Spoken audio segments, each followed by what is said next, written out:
Now we finish the book of Daniel and start on what are called the minor prophets. They aren't really minor. They're every bit as important as Isaiah, Jeremiah, and Ezekiel.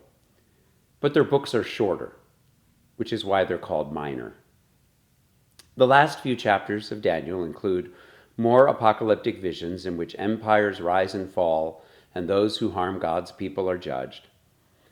Many scholars believe that these visions date from the time when the Seleucids governed Judea and suppressed Jewish faith and practice, all in the name of civilizing them, that is, trying to make Greeks of them. That was when Judas Maccabeus led the Jews in rebellion, which our Jewish neighbors celebrate every year during Hanukkah. This last section includes the one possible hint of resurrection in the entire Old Testament.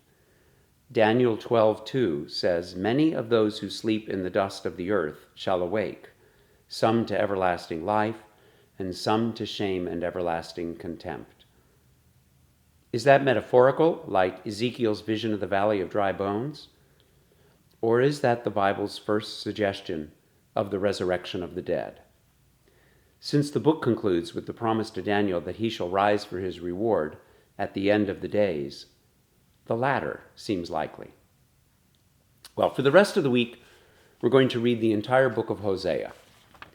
Much of this you'll want to read quickly, but if I tell you the backstory, then it will make some sense to you. Hosea was a prophet in the kingdom of Ephraim, the northern kingdom we sometimes call it, probably late in that kingdom's history before its destruction by Assyria.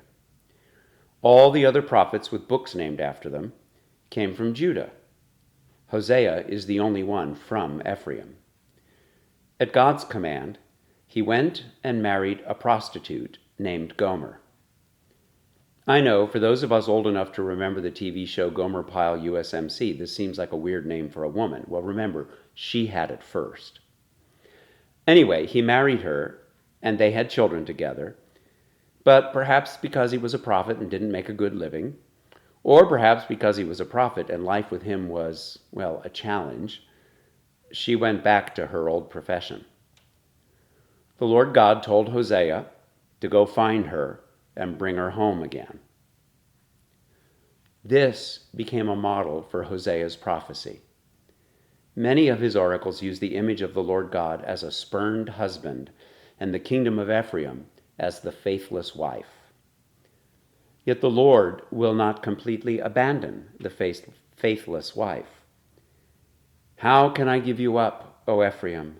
How can I hand you over, O Israel?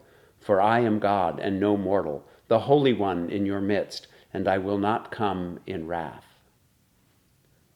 This is in chapter 11, which begins with the Lord God portrayed as a loving mother, looking after her little boy, Ephraim.